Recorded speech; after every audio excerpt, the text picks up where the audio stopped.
네, 지금까지가 증상에 대한 설명이었고 예방에 대해서 한번 알아보겠습니다. 예방에 대한 그런 개념을 이해할 때 몇 가지 수칙들을 좀 알고 계셔야 될 것 같습니다. 지금 그런 고혈압, 당뇨병, 고지혈증이 많이들 중요하다는 건 알고 계실 거예요. 근데 이게 왜 중요한지는 또 의외로 모르시는 경우가 있거든요. 우선 이런 것들이 혈관을 좁아지고 막히게 하는 동맥경화의 주요 원인들이고, 그것이 뇌에 생기면 뇌경색, 심장에 생기면 심근경색을 유발시키기 때문에 중요한 것입니다. 따라서 위험인자를 자기가 가지고 있는지 없는지를 잘 아셔야 됩니다. 그걸 알려면 어떻게 해야 되겠죠? 네, 정기적으로 검사를 받으셔야 돼요. 나라에서 진행하는 검진만 받아도 대부분 잘 확인하고 발견할 수 있습니다. 이제 뇌졸중, 뇌경색으로 입원하신 분들 이제 퇴원할 때 제가 한 번씩 퇴원 후에 생활습관 이런 것들을 설명을 드리는데 운동에 대해서 많이 궁금해하시죠. 근데 어떤 식으로 물어보시냐면은 말 그대로 어떤 운동을 해야 되냐 이렇게 많이들 물어보세요. 교과서적으로는 일주일에 3회 이상 심박수가 몇 회 이상 되는 운동을 몇 분간 해야 된다 이렇게들 많이들 설명드리고 그게 뭐 제일 기준이 되죠.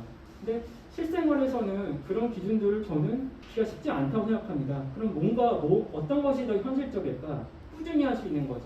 꾸준히 하려면은 재미가 있어야 됩니다. 재미가 없으면 꾸준함을 잘 유지할 수가 없거든요. 그래서 자기가 운동으로서 재미를 느끼고 그래야 이게 지속 가능성이 있기 때문에 그런 운동을 잘 찾으시라. 그리고 그걸 또 실천하시라.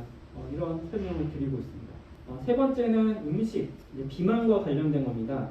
이 역시도 많이들 물어보세요. 퇴원할 때쯤 되면 퇴원하고 뇌졸중을 이제 다시 안 오게 하려면 어떤 음식을 먹어야 되나요? 아니면 어떤 음식을 피해야 되나요? 많이 여쭤보시거든요.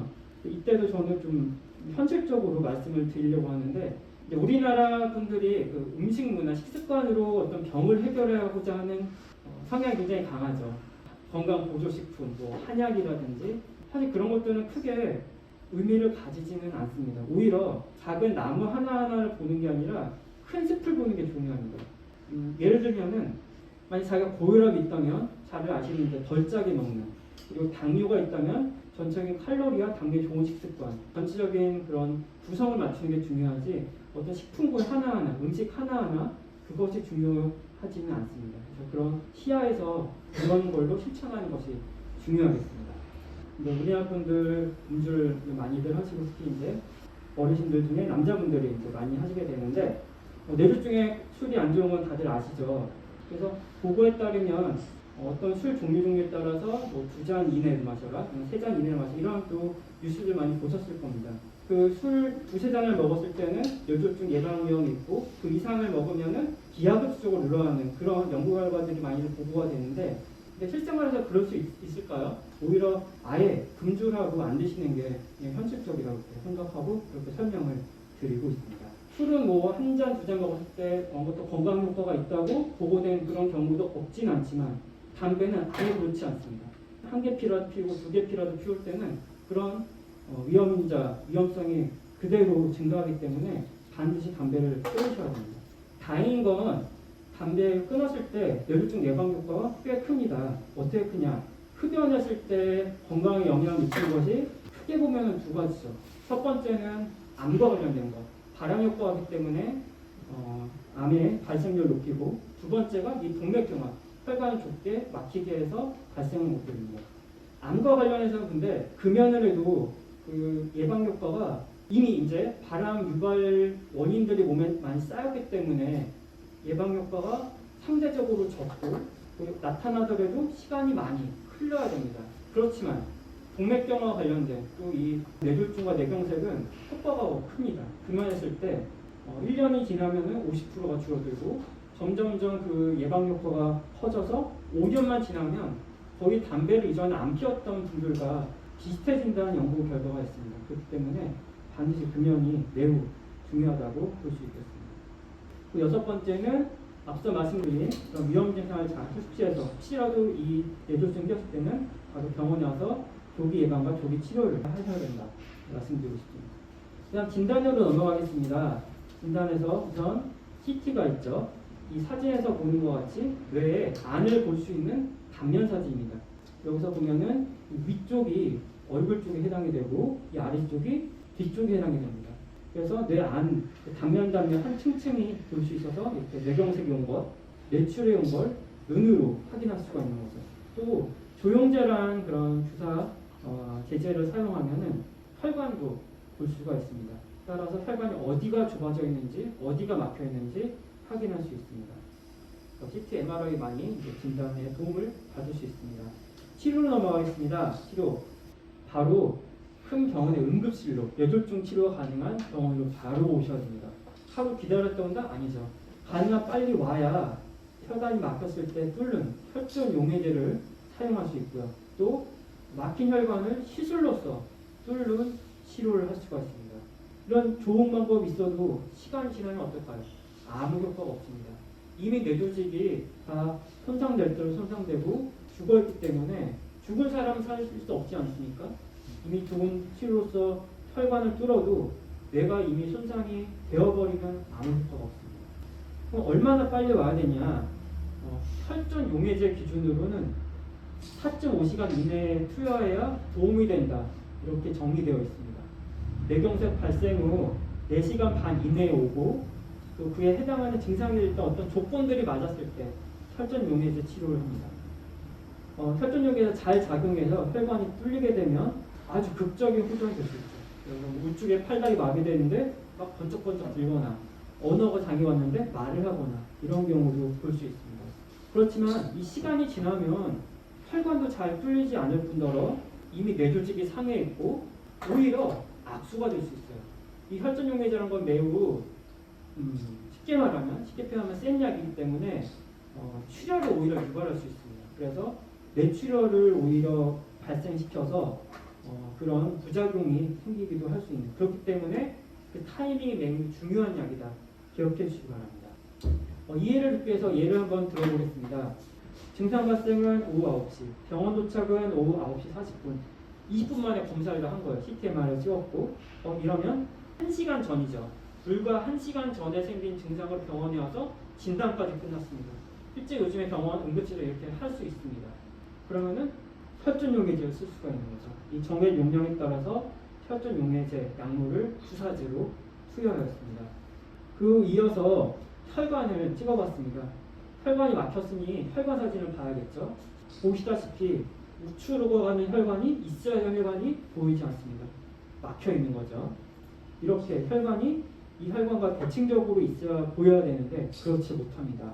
지금 혈전 용해제를 썼는데 아직까지는 혈관이 막혀 있는 상태라는 얘기고 더 뚫어야겠죠. 그래서 동맥내 혈전 제거 시술을 들어갔습니다. 혈전 제거 시술 도중에 찍은 사진이고 아직까지 혈관은 막혀 있네요. 잘 보시면 이 혈관 안에 아주 가는 철사 같은 시술 도구가 보입니다. 시술하는 중이고요. 조금 이제 지나서 시술이 완료된 다음에 찍은 혈관 사진을 보니 혈관이 드디어 보이기 시작했습니다. 이쪽으로 혈액의 공급이 된다는 거죠. 이런 혈전 제거술을 요즘에 이제 모든 병원에서 보편적으로 많이들 시행하고 있는데 그동안 기술이 많이 발달했습니다. 도구가 많이 발달했습니다. 이 치료 도구는 좀 처음 초기 단계에 이제 만들어진 거죠. 지금 기준으로 한 15년, 20년 전까지 이제 많이 그때 썼던 건데 끝이 호일처럼 말려 있고 이 시술 도구가 이제 혈전의 바깥쪽까지 안에 거치시키고 당기면 이 혈전이 밖으로 나올 수가 있죠. 근데 아주 극적인 그런 획기적인 진화 발전이 있었습니다. 바로 이 도구가 생겼기 때문인데요. 약간 스텐트, 많이들 아시는 스텐트와 비슷하게 생겼습니다. 근데 이 스텐트를 예전 같으면 심장이나 경동맥 같은 데에서는 혈전을 밖으로 밀어줘서 넓히는 그런 용도로만 사용했는데 어느 순간 보니까 이 스텐트를 잘 모양을 바꿔서 만들면 이제 이 혈전의 안에 스텐트를 넣고 그거를 벌려줍니다. 그러면은 이런 형태에서 이런 철사 형태의 스텐트에서는 이 스텐트의 혈전이 한 몸처럼 달라붙을 수 있겠죠. 그럼 이 상태에서 스텐트를 바깥으로 끄집어내는 겁니다. 그냥 놔두는 게 아니라 끄집어내는 용도의 스텐트입니다. 그러면은 혈전이 밖으로 나올 수가 있습니다. 그리고 여기에 마찰력과 어떤 물리적인 힘이 잘 가해져서 혈전이 밖으로 끄집어내는 비율이 매우 높아졌습니다. 이것 역시 이제 발명된 지 10여 년 정도 지났는데 현재 가장 많이 사용하고 있는 그런 시술 도구 중에 하나입니다. 이 환자에서는 경동맥이 좁아져 있는데요. 이럴 때는 보편적인 방법이 그런 스텐트로서 혈관 넓히는, 아까 제가 설명드린 그런 걸로도 치료할 수가 있습니다. 네, 이렇게 여러 가지 시술 도구나 혈전 용해제 약이 많이 발전했지만 앞서 말씀드린 것처럼 병원에 빨리 오지 않으면, 그래서 치료 시기를 놓치면 아무 의미가 없는 거죠. 얼마나 빨리 와야 되냐 다시 정리해보면은, 뇌경색은 4시간 반 안에 정맥의 혈전 용해술을 해야 되는 기준이 있고요. 동맥의 혈전 시술은 전에는 이제 6시간까지 하는데 요즘에는 점점 그 시간의 기준이 넓어져서 12시간에도 하기도 합니다. 그렇지만 가능한 빠르면 빠를수록 더 치료 효과는 좋습니다. 그리고 지금 계속 이제 혈관을 뚫는 치료의 설명은 뇌경색에 해당이 되는 건데, 그럼 과연 뇌출혈은 그럼 어떻게 또 접목을 시켜야 되냐? 일단 뇌출혈은 출혈이 한번 생겼기 때문에 그걸 다시 되담을 수는 없습니다. 그렇지만 빨리 오면 올수록 그 여러 가지 약물 치료를 통해서 출혈의 양을 조절할 수 있습니다. 얼마나 출혈을 작게 유지할 수 있는지. 치료를 안 하면은 더 커지게 되고 그에 따라서 증상이나 나중에 후유증 그런 결과가 달라지겠죠. 그래서 뇌출혈의 경우에도 가능하면 빨리 오면 빨리 올수록 더 좋은 치료 효과를 기대할 수 있습니다. 초기 치료의 중요성은 계속 강조해도 모자라지 않는데요. 뇌졸중이 일단 발생하고 이제 시간이 경과하면 뇌세포를 다시 완전하게 살려낼 수 있는 방법은 없고요. 예후는 초기에 얼마나 빨리 적절한 처치를 하느냐에 따라 좌우가 됩니다. 그럼 또 이런 질문을 또 하실 수 있겠죠. 뇌경색인 건 알고 빨리 와야 되는 거 아는데 또 사증후 시간이 그래도 지났다. 그러면 병원에 안 와도 되는 건가? 그렇지 않습니다. 혈전 용해제 사용 시간, 혈전 시술을 시간에 이제 경과를 하지 못하더라도 그 외에 여러 약물 치료도 진행하기 때문에 빨리 병원에 오셔야 됩니다. 이 뇌경색에 혈관이 막혀 있더라도 그 후에 그 크기를 조절하는 또 재발을 막는 약물 치료를 해야 하기 때문에 이런 수액 치료, 항혈전제 약물 치료, 혈압 조절 치료, 또 그 급성의 치료가 끝나면 남은 후유증을 더 좋게 하는 재활 치료를 병행을 해야 됩니다.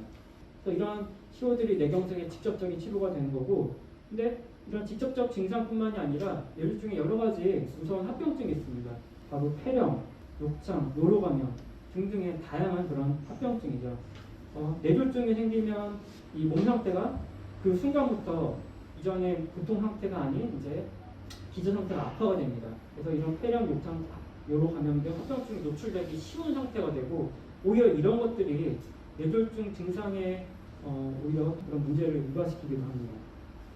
그래서 일단 급성기 치료를 잘해야 그 합병증의 발생을 줄이고 예후를 좋게 할 수 있는데 거기서 끝나는 것이 아닙니다. 왜죠?